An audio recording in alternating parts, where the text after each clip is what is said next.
Hey, Walt here with Shooting the Breeze, episode 15, the formal gun podcast of waltonpa.com. And what I have for you tonight, or today, depending on when you're listening to this or watching this, is a condensed version of the podcast. And I'm not doing a condensed version because I don't like the longer episodes or I was having a problem with the longer episodes. It's just that I'm really tight on time. And rather than do nothing, I want to put something together so I don't quite have the full 3 articles of news and full 3 articles of featured content, and I really don't want to get on too much of a side topic in the beginning or have a really long discussion topic. So I want to condense this show down as much as possible, just so that I can produce something for you this week and keep my streak alive of not missing a week. So what's been going on since last week? Well, shortly after I recorded the podcast and I got it posted and all, I started feeling a bit under the weather. My daughter was sick at the time. She's actually still sick. She's got a cold that she just can't shake. And she managed to give it to everyone in the house. So I'm sick, my wife is sick, and I really wouldn't be surprised if my dog came down with a cold at this point. And just when everyone is starting to feel better, this cold just seems to go full circle again. And next thing you know, someone's just kind of feeling run down again. So I've had a very busy week of cleaning up the last of the tree from the freak snowstorm one Halloween weekend, and I've got the bulk of that cleared out. I had a friend come pick it up, and I shot a USPSA match this weekend. I really wasn't feeling great, but I did okay. And then start the week all over again, feeling kind of run down. Got to get this podcast done before it gets too late, and that's pretty much where we're at. So, before I get started with the news, I like to do little random discussion topics at the beginning of the show, just kind of things that were on my mind. And the one thing that's become kind of a theme is to talk about this knife that I've been carrying on a day-to-day basis. And it is the Spyderco Native 4. This comes courtesy of Cajun Blaze. So I want to give you a little bit of an update on this knife before I roll into doing the news and getting the show officially underway. So let's do that now.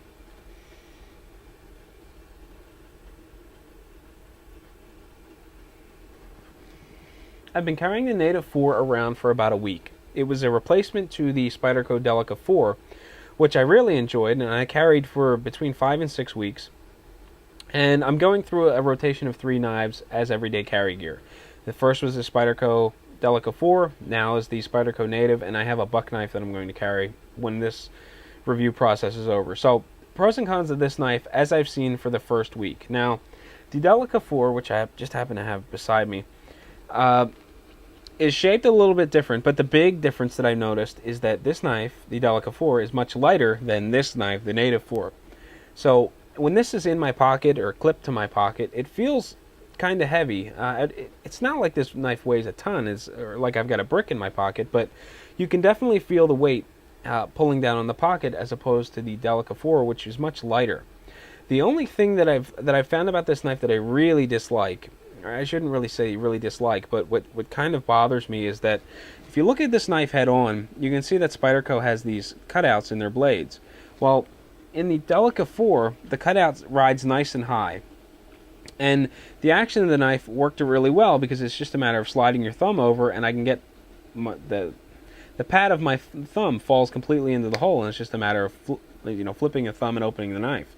And it was a nice and smooth, quick action. And I've kind of fallen in love with these holes in the blade. Well, in the Native 4, a portion of the cutout is shrouded by the frame of the knife.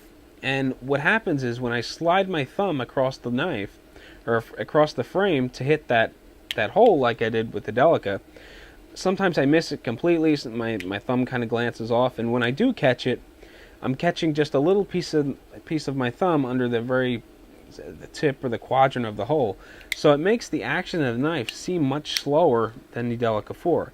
Now I'm sure over time I'll get used to where my thumb needs to fall in order to make this knife operate as fast as the Delica, but I found so far that it's been a bit of a hindrance. When the knife sits down in my pocket, I'm carrying it tip up and in my left pocket, my weak side. And I'm slipping it into the pocket and all the way back. And when I slip my hand into my pocket to grab keys or change or whatever I happen to have in my pocket, I'm brushing my hand against the blade of the knife. It's broken. It's not a big deal. It's not like I'm cutting myself or stabbing myself, but it feels just kind of weird rubbing my hand on the blade of the knife constantly, where I didn't have that problem on the Delica. I guess because of the shape of the blade, it swoops back, and there's very little profile to get your hand pushed up against. Where in this one, it kind of flares out, and it's just kind of there, and I rub my hand on it. Two items that aren't a real big deal, but just kind of negatives on the knife. As far as the pros go, I really love the way this knife looks. I would just stare at it all day if I could. And I also like the way that it handles. Now, it allows you to really choke up on the knife and get precise cutting with it. Now, I haven't had to do anything that has been really precise, but this knife feels like it handles much better than the Delica. I mean, I like this knife and all, but this feels more like a crude tool. I mean, it's not. It's a really quality knife, but this one feels like I don't know, kind of like a sports car compared to the Econo model. I just kind of like it. I like the way it looks. I like the way it handles and the way it feels, but I'm not quite crazy about the way it carries or how it operates as far as opening it quickly. But again, I'm sure that it would just take a little getting used to. The action also doesn't seem as fast.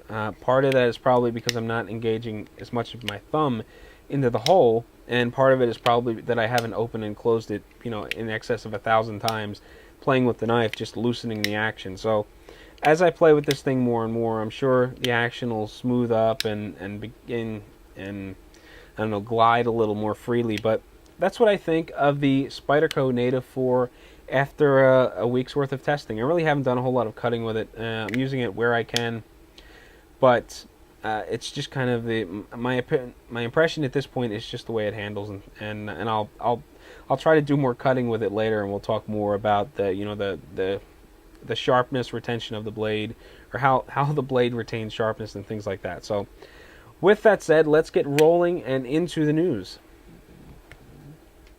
Alright, well, let's get down to the news. This week, with this condensed show, I've only got 2 news articles for you, and both of them are relatively short. So, well, I guess the first one's not entirely short, it's probably medium-ish, but the second one is fairly short. So let's get this thing rolling, and we'll see how fast we can wrap up this segment. So, first piece of news comes from Ohio.com. It's published on Monday, November 14th, and this particular story has been making the rounds a lot. I guess it's been since around this weekend. I've seen it dozens of times pop up in Google Reader in my news aggregator setup. So you may or may not have heard about this already. So this goes on to say, woman fires gun to ward off man trying to steal her car, Akron police say. Outside Shirley Bennett's home in Lakemore hangs a sign that reads, "Forget about the dog, beware of the owner." She very well could have made a similar sign for her SUV. Bennett, 39, and a card-carrying concealed weapons holder, fired a single shot from her .38 caliber revolver in a successful effort to fend off a man during an attack outside an East Wilbeth Road bank Thursday afternoon. "I honestly believe I would not be here today if I didn't have a gun," Bennett said Friday. "I'm just glad I'm here today and not in the obituaries tomorrow." Bennett trained with her boyfriend and obtained a permit to carry her gun after an attempted break-in at her home 3 years ago. At the time, she was a single mother of 2 teens. She said the break-in attempt made her feel vulnerable to the whim of criminals. She didn't like the feeling. On Tuesday, she said, her training took over in the parking lot of the PNC Bank branch. Police say a man confronted Bennett as she left the bank and was about to get into her 2007 Mercury Mariner. In an attempt to at least steal her SUV and perhaps take her along, the man confronted Bennett, a truck sales officer manager, in the parking lot about 4:30 p.m. He tried to push her into her vehicle, police said. "He was hitting me from behind, trying to force me into my vehicle," Bennett said. Bennett struck the man with her elbow, then was wrestled down across the front seat of the SUV. While lying on her back with her assailant on top of her, Bennett arched her spine, opened the SUV console with her right hand, and pulled out her firearm. "I said, 'I got a gun. Don't make me use it,'" she recalled. "I think my heart was going 90 miles per hour." While the man tried holding her arm, she fired a shot out of the open passenger door. The assailant had enough. He ran off. Bennett was not injured. Meanwhile, Akron police officers found Billy Joe Covington, 23, walking several blocks away. Police say the suspect, who is homeless, admitted he wanted to take the woman's car and return to California. Covington is a registered sex offender, according to the court of records. He was paroled from a state prison in May after serving nearly 18 months for a conviction in Stark County of gross sexual imposition against a woman. Covington was already wanted by police on escape charges. He is accused of walking away from a community-based correctional facility after parole for failing to register his address as a convicted sex offender.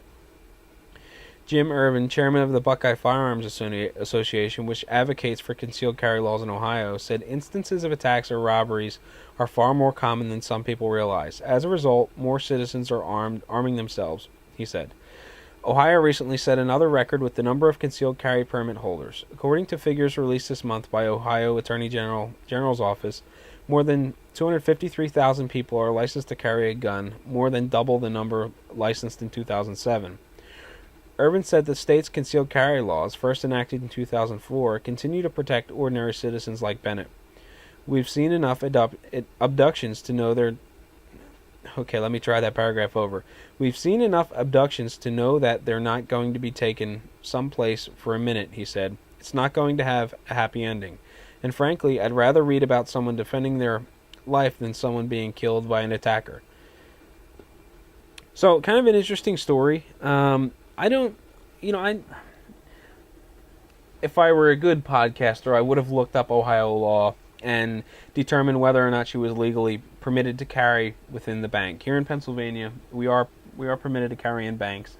Some banks don't have a problem with it. Other ones kind of get freaked out, especially if you're open carrying. But I'm not sure what the law is in Ohio. If she were permitted to carry the gun in the bank, I would wonder why she wasn't carrying the gun on her person at the time. I'm kind of funny about leaving a gun in a vehicle. I don't like doing it. I don't feel safe. For one, if something's going to happen, it's more than likely going to happen after I get out of the car. So, for instance, if I were to drive to work where I'm not permitted to carry and lock my gun in my center console or in the trunk or even in a pistol safe or something with a safety wire attached to the seat or something, and get out of my car, the chances of me being attacked between my car and the front door of work as I walk through the parking lot are far greater than if I were in my car. In my car, I have a means of exit, unless I'm boxed in or something. But so personally, I feel much safer having the pistol on me, and I kind of wonder why she didn't have hers on her and it was in the center console. Fortunately, the way things went down, she was able to get to her gun and defend herself and ward off the attacker, which is fantastic. But I'm kind of curious, especially with the article saying that she had training on how to use it and things like that. I wonder why she didn't have it on her person. That's the only kind of dig against this whole story. I think it's great that she carries. I think it's great that she was able to use her gun to protect herself. God knows what would have happened had she been pushed into the car and the guy been able to get away with her in the vehicle. Especially being a registered sex offender, lots of scary things can go through your mind thinking about how that situation may unfold with her as a victim or a hostage, or I guess it really wouldn't be a hostage, but if he were to kind of kidnap her, things could go awry really, really fast. So, interesting news article. It's been making the rounds a lot as of late, and you probably already heard it, but I thought it was interesting and well worth sharing. Next up, we have an article that may or may not be a bit of a hot topic item. We have an open carry issue, and it kind of can be seen on two sides, depending on what your stance is on open carry. And I thought it was kind of interesting and thought-provoking. There were a lot of comments that kind of go both ways on the issue, on the article, and it was just kind of one of those things where, I found it to be rather thought-provoking, so I thought I'd share it. Now, this article comes from JS Online, which is the Milwaukee, Wisconsin Journal Sentinel. And this is from the news and opinion part, entitled Proof and Hearsay. And it goes on to say, or I should say the article's title is entitled, Woman Who Took Gun to Church Jailed Overnight. And this was written on November 11th. Now, it goes on to say, a woman who was arrested after she wore her gun to a Brookfield church service last year, but was not charged with any crime, was arrested again early Friday in Milwaukee. Crystal Sutterfield, 42, of Milwaukee, is in the Milwaukee County Jail on charges of loitering and prowling and resisting or obstructing an officer. She had not had a court appearance as of late Friday and was being held without bail. Sutterfield is active in the area open carry movement, which advocates for gun rights and the open wearing of weapons by those legally able to do so. According to the overnight posts on an open carry discussion board, Sutterfield was using her computer around 1 a.m. while seated in her parked car outside Sherman Perk, a coffee shop at 4929 West Roosevelt Drive. She wrote that she was also open carrying her gun. She wrote that police were approaching and then stopped posting to the discussion board. Sutterfield's attorney, Rebecca Coffey of Milwaukee, said late Friday afternoon that her office had been contacted by a friend of Sutterfield's, but that she had not been in court all day. But then she said she had been in court all day and then leaving town had not been able to speak with Sutterfield. Bob Olin, owner of Sherman Perk, said he wow, I'm kind of stumbling all over this article, and I'm seeing like edits that seem improper. But anyway, Sutterfield is a regular at the shop and also frequently uses its Wi-Fi connection outside when the business is closed, something he encourages all of his customers to do if they need a connection. He said he only bans, quote, concealed guns, bazookas, grenade launchers, and flamethrowers, end quote, from his business and has no problem with people openly wearing a gun. He said Sutterfield is his only regular customer who does. Olin said he was not aware of her arrest outside the business overnight. Sutterfield and Wisconsin Carry, Incorporated, sued Brookfield and the officers who arrested Sutterfield after a July 4, 2010 church incident for wrongful arrest. They paid $7,500 to settle the matter in January, according to federal court records. And that is the extent of the article. It's just kind of a bit of a little update on what's going on with this issue. I haven't read too much more about this, but from reading this article, it seems as though she was open carrying in a church and was arrested for doing so. The case was she then sued the police department or the city or whomever for her arrest, and it was settled out of court for $7,500. And here she was sitting inside of her car after business hours at 1 a.m. Using a Wi-Fi connection, and she was approached by police, arrested, and taken to prison or county lockup or wherever they take people at night before they go to prison.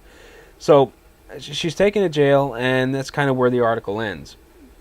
And reading the comments is kind of interesting. Well, why does she have to open carry anyway? Why do people feel the need to open carry? Well, that argument really doesn't matter, because if open carry is legal, what difference does it make whether she was open carrying or not? She's exercising her right to do so. Whether or not you agree with her open carrying is really irrelevant based on the law. I've said numerous times in the past, I don't feel comfortable open carrying, and I have no problem with anyone open carrying. If they're legal to do so, hey, have at it. It's your thing, and concealed carry is mine. Others are saying, well, of course she should expect to be approached at 1 a.m. outside of a business and be arrested for loitering or prowling. Well, in this case, the owner encourages customers to use the Wi-Fi connection after business hours. It's stated in the article. What difference does it make whether it's 1 a.m. or 6:30 after the coffee shop is closed? So that really is irrelevant. I can understand the officers approaching her because it may seem shady, and she's the only vehicle in a parking lot at 1 a.m. It may seem as though maybe she's scoping out the joint, but I'm not quite sure why she was arrested or things like that.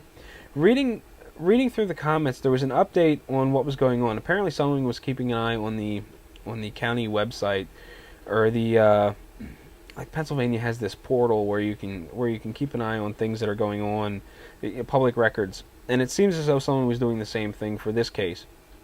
And initially there was no bail set, and then there was a bail set. It was low. It was like $800 some, and then charges were dropped, and then it said something about her being released. So it's kind of interesting to see where this goes, and it looks as though she may be going to court again, and if she settled the first one, I would expect her to probably settle the second one. I don't, you know, I guess it's understandable to take the quick payout and get out of this big legal hassle.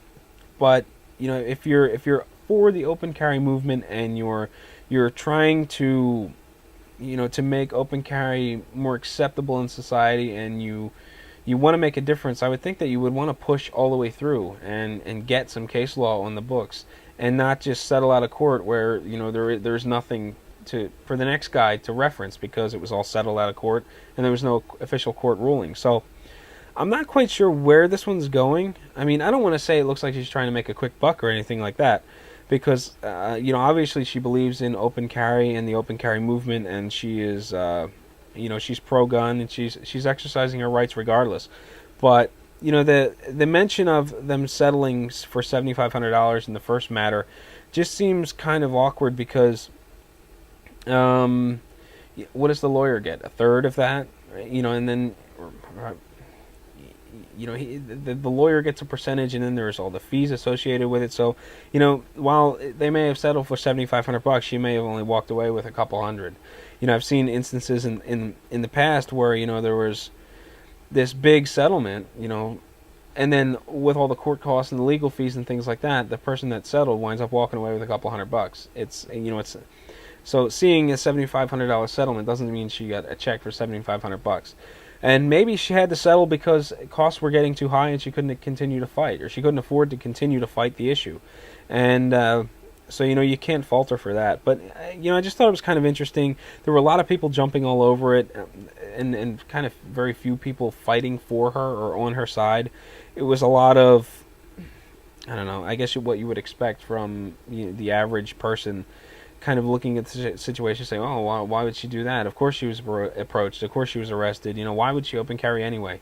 And you know, personally, I just think it's irrelevant. If it's legal, it's legal. It really makes no difference. She shouldn't have been arrested if it was legal, unless she was doing something else. And the article makes no mention of that. So, kind of a scatterbrained opinion on the subject, but I thought it was kind of interesting and worth bringing up. Well, we're here at the part of the show where I do featured content, and basically what that means is I look through my subscriptions on Google Reader, and I start picking through blog posts, podcast episodes, just anything that I have in my reader that I think would be interesting to talk a little bit about, and then strongly suggest you go check it out for yourself. And this week, with a condensed show, I only have 2 featured pieces of content for you. And coincidentally, both of them come from the same source, and they both involve IDPA shooting. Now, the first one is entitled IDPA Stage Tunnel Rat. And this comes from Miguel over at Gun Free Zone. And he's highlighting a stage from an IDPA match that he shot on Veterans Day. Now, what they did for this Veterans Day match is they dedicated the match, so to speak, to actual events that happened. And this one particular stage was based on, or it goes on to say, all stages were based on some actual incident, such as Sergeant York's trench clearing from far to near instead of standard IPA of near to far. 2 World War II Pacific Front stages, and one called the Tunnel Rat, honoring Vietnam vets. And this particular blog post talks about the Tunnel Rat stage, and it looks really cool. Basically, what they do is it looks like they have 4 plastic drums set up, and then they have this box or this partial crate set up on top of them. Now, the shooter gets up in between the 4 barrels and pops his head up into this crate. And it's really restrictive. It restricts your view. It kind of gives you a bit of a claustrophobic feel. And you're shooting out of the box at some targets in front of you. And Miguel says that it's extremely loud. It's surprisingly loud, shooting the stage in this way.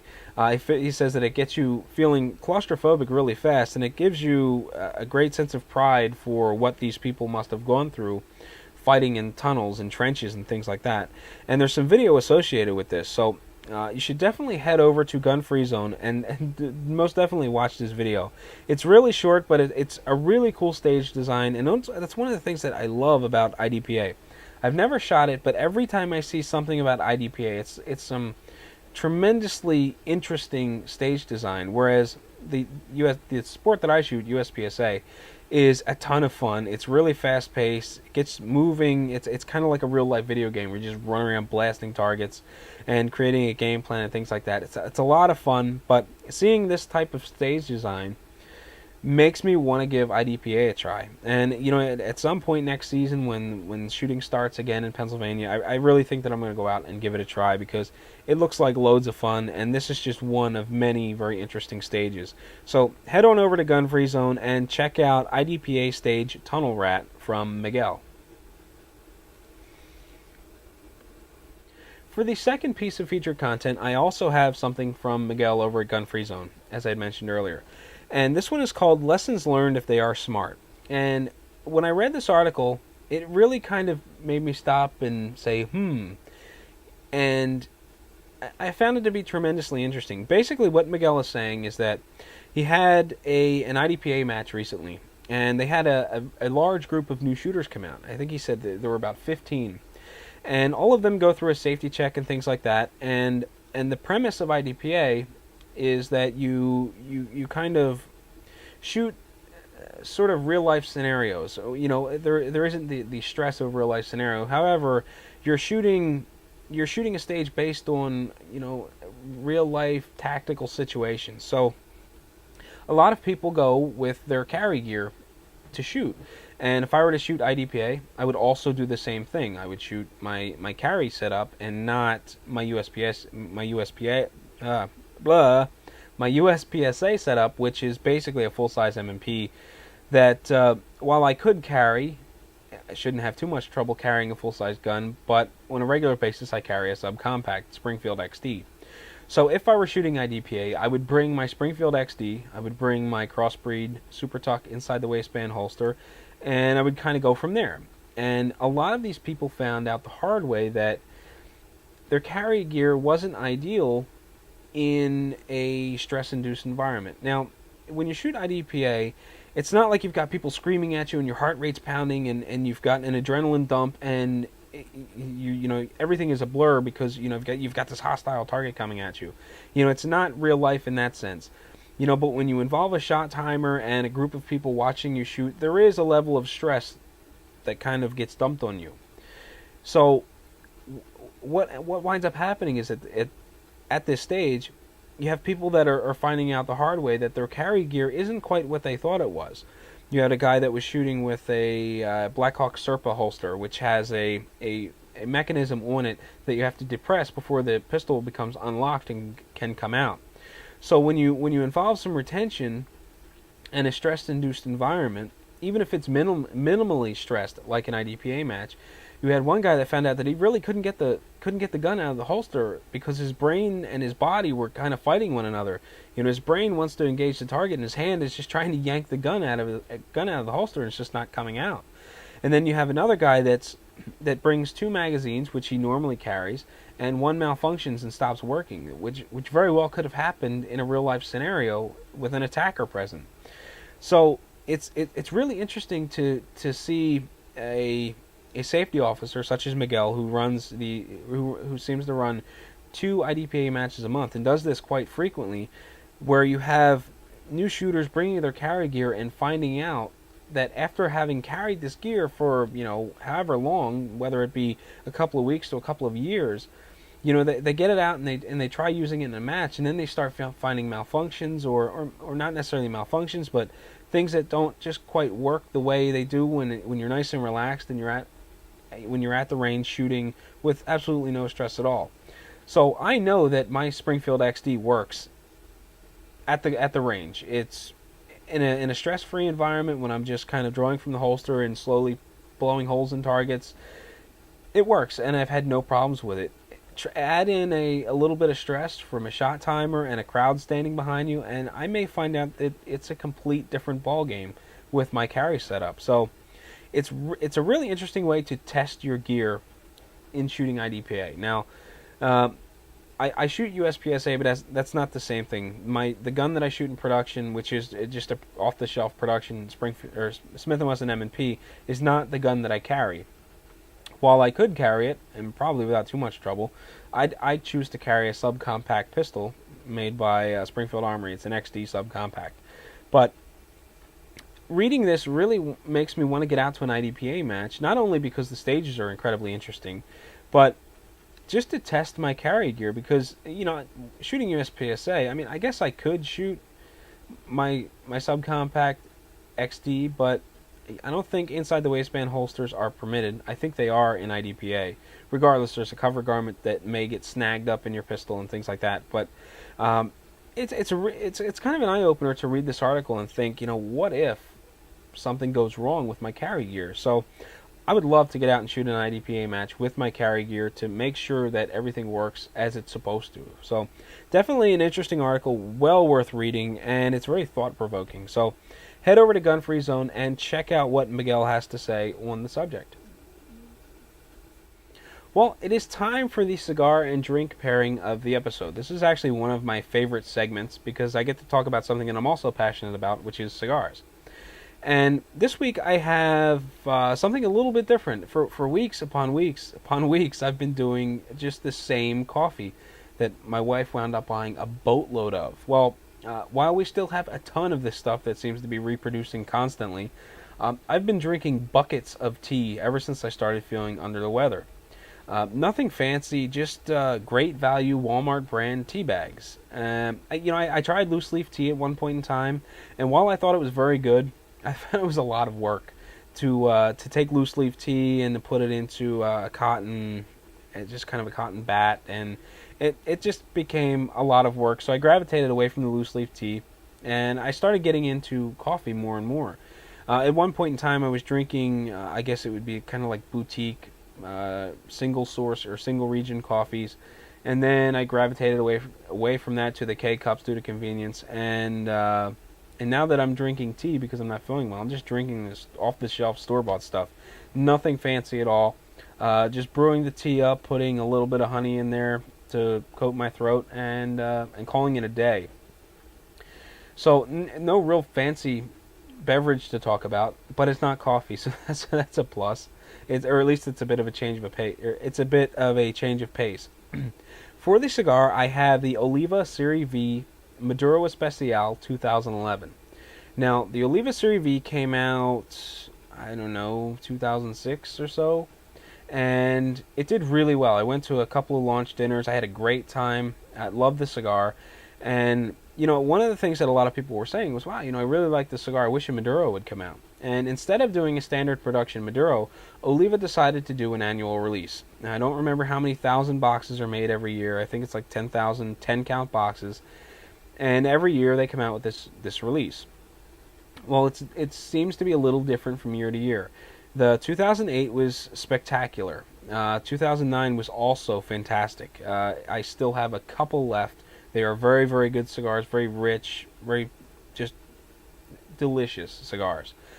The 2010 release switched from a Connecticut broadleaf Maduro wrapper over to a San Andreas Maduro wrapper, and it left me really disappointed. The cigar went from just amazing to eh.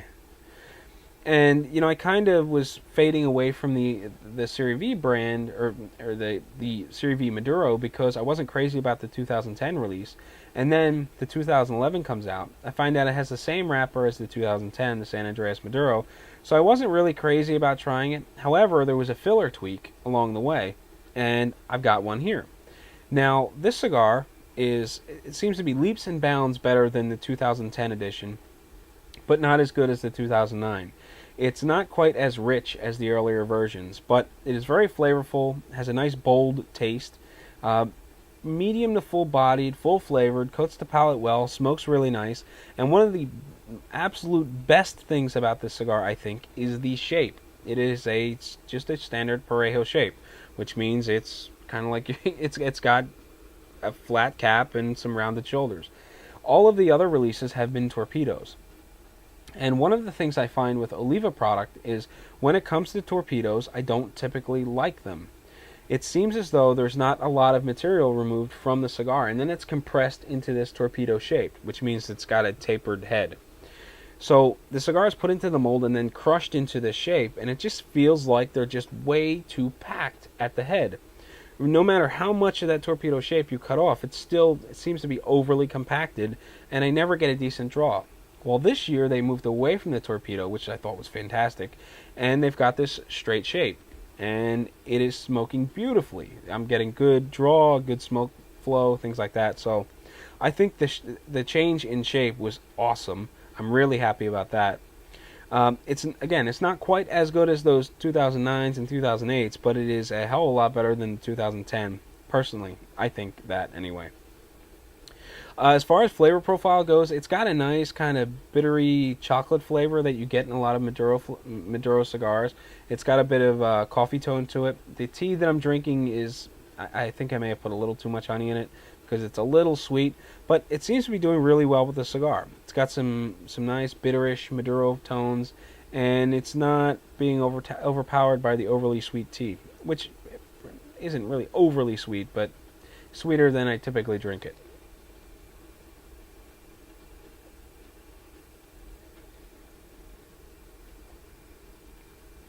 Now, before I did this episode, I shot Mike over at Buckhead Cigar at DM on Twitter, and I wanted to make sure that he had some of these cigars. Again, limited production, and then they can get kind of hard to find. And it turns out Mike's got about 25 boxes left, and he's charging $79.95 for a 10-count box, shipping included. So for roughly $80, you can get a box of 10 limited edition cigars that smoke beautifully. And if you'd like to give them a try or order a box, you can contact Mike at Buckhead Cigar at 404-844-0400. You can also contact him on Twitter at Buckhead Cigar, or you can look him up on AskTheCigarGuys.com. Now, AskTheCigarGuys.com is basically just a short listing of what Mike has on sale and his contact information. But the Oliva Serie Maduro should be making an appearance soon, from what I understand. The web guy that's been doing the website for Mike, a good friend of mine, Brian Hewitt, has been slacking a little bit, but that cigar should be on there with pricing. Only comes in one size, 10 count boxes, again, $79.95 shipped. So if you'd like to give him a try, give Mike a call and order some up. Alright, it is time for the featured topic of the episode, and basically I just kind of talk about something that was on my mind. Now, I had something in mind for this segment. I was going to talk about the USPSA match that I shot this past weekend. And, talk about my experience at this new range and how the match went and how I shot and things like that. But things have kind of, changed since then. I had a really vivid dream last night in which I had to use my gun. And when I woke up, I was kind of second guessing my gun. And, it's kind of weird to have a dream that comes across so vividly and makes you question your carry piece, but your carry gear. But it did. And before I can kind of break down the situation, I want to talk a little bit about the area. I grew up in Philadelphia, and when I was younger, I used to do a lot of Magic the Gathering. Kind of geek alert here, but I used to love playing this card game, Magic the Gathering. We would get together at Ontario Flea Market, and just be groups of us, and we'd play tournaments and things like that. It was a lot of fun. And the place is around Ontario and Tulip Street. I'm not quite sure if that's Port Richmond or Kensington in there, because it's kind of close. But I used to go there a lot when I was younger, and there was an area we used to hang out in around that area. A group of friends of mine. And it was kind of like an industrial area, and there was a street right next to the flea market, Janney Street. And along this street, again, it was kind of like an industrial complex. Along one side of the street, the side of the street that would be the sidewall of Ontario Flea Market, was kind of like an industrial area. There were loading docks and things like that, and there was a big manufacturing facility in there. And on the other side, it was the back side of, I don't know, like restaurants and stuff like that. So there were dumpsters set up. There was really nothing to see. It was just kind of a shady place to be at night. When we were kids, we didn't care. We would hang back there anyway because it was secluded, it was quiet, we could carry on and do whatever, and we were never bothered. So, in this dream, I'm walking down Janney Street towards Tioga. I'm not quite sure how I got there or why I was walking down this side street, but I had a bag in my left hand. And I'm just kind of walking down the street by myself. I get through the dark and shady industrial area, and then I make a left on Tioga Street, and this area of Tioga Street isn't really bustling either. It's kind of dark. It's not heavily trafficked. I mean, there's actual cars and stuff that go by, but because it's part of this like industrial area, there's really not a whole lot going on. So I get to the corner, I make the left, I start walking down Tioga Street, and I hear someone call out like, "Hey, you! What do you got there?" And I kind of look over my shoulder. I really don't see anyone, and I just keep walking. And then I hear some more yelling. I completely turn around, and I see someone kind of in the shadows across the street. There's a street light that's illuminating the street, but I can see someone walking toward me from across the street. So I'm kind of looking around to see if they're talking to me, and this guy continues to kind of talk and taunt me. And as he comes into the street, I can see him. He's maybe 6 feet tall, 200 pounds, and he's walking at an angle towards me with his left hand kind of tucked around behind him like he's hiding something.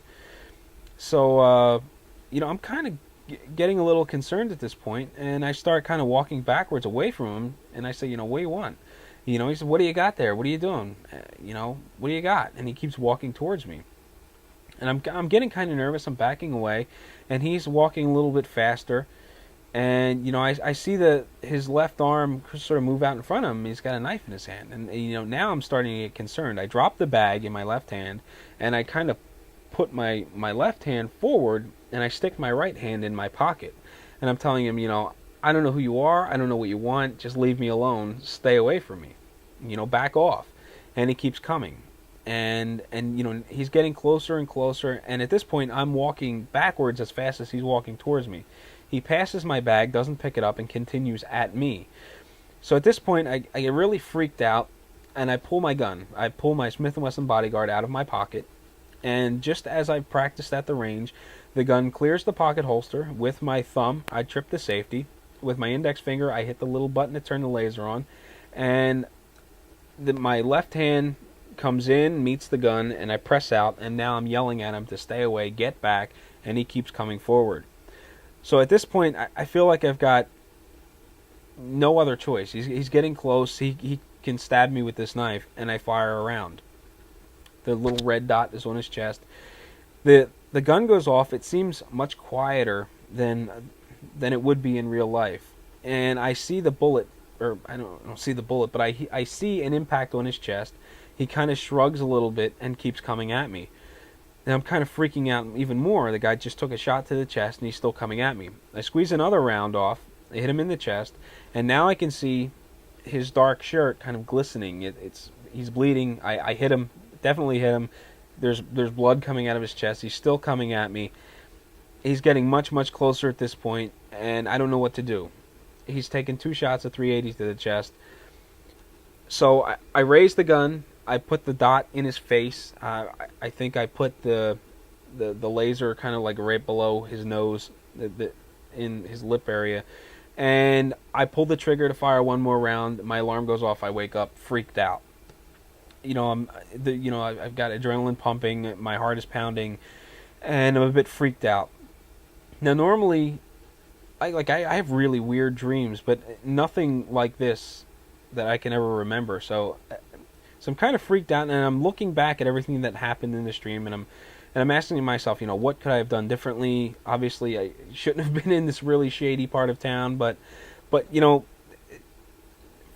was there for whatever reason, and I was being approached by a guy with a knife that wasn't stopping or anything like that.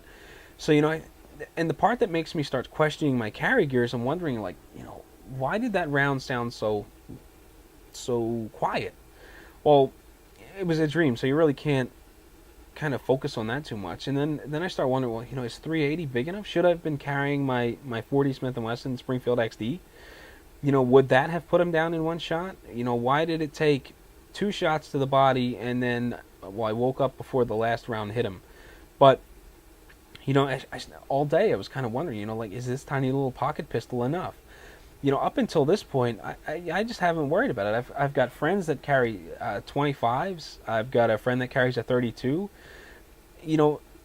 And I've read reports of, small caliber rounds stopping attacks. So, I was never really too concerned about carrying a 380. But this dream has left me kind of wondering, is it big enough? Does it have enough mass to put down an attacker? Why did he walk through 2 shots? Again, it's a dream, but it was vivid, and it kind of freaked me out. So I've been wondering that, and I don't know. I'm wondering if that 380 is big enough now. But in any case, I have a Smith & Wesson bodyguard that I carry a lot. It just slips into the pocket. It works out really well. And I carry it a lot in places where I need to carry something much smaller, where something on my hip that got brushed against or pops out of my shirt, and it maybe cause a scene or cause some stress. So when I need a deep cover piece, I carry the bodyguard, and I've always felt comfortable with it, and shooting it at the range. It's very easy to manage with the recoil and things like that. The laser is a plus, but now, ever since having that dream, and now I've been thinking about carrying that larger 40 Smith & Wesson more often. So kind of freaky and weird and totally off the wall, and not real, but it was kind of an eye-opening experience. Just that weird dream that I had. So that is the discussion topic for the episode, and I would love to know your opinion on the 380 cartridge. Do you feel as though would you be comfortable carrying a 380 ACP round, or do you carry something bigger? I know it's kind of a hot button issue, and it's highly debated, but I'd like to hear your input on this particular subject. Well, that's going to do it for episode 15 of Shooting the Breeze. I want to thank you for watching this episode and all the support that I've received throughout the 14 episodes that I've done previously. And I want to encourage you to comment on my blog, comment on the videos, ask questions, talk about things that I've talked about in the show, and most definitely head on over to some of the featured topic links that I provide in the show notes, and show some of these people some support, because in this case Miguel from Gun Free Zone, because it's been a great resource of information, and I just want you to support the people that kind of support me and provide just really good solid content. If you would like to get in touch with me for whatever reason, you can do so on my blog. You can comment, and I do my best to respond to all comments. You can use the contact form to send me an email, or you can send me an email direct if you like. It's walt@waltinpa.com. You can reach me on Twitter at @WaltW. I'm also on Facebook and Google Plus as Walt White. Look me up, shoot me a message, talk about something you saw on the show, something you would like me to talk about on the show, or just kind of pick my brain about anything. Gun-related, of course, or cigar-related, whatever, it's fine. But that's going to close out the episode. Again, thank you for watching, and until next time, take it easy.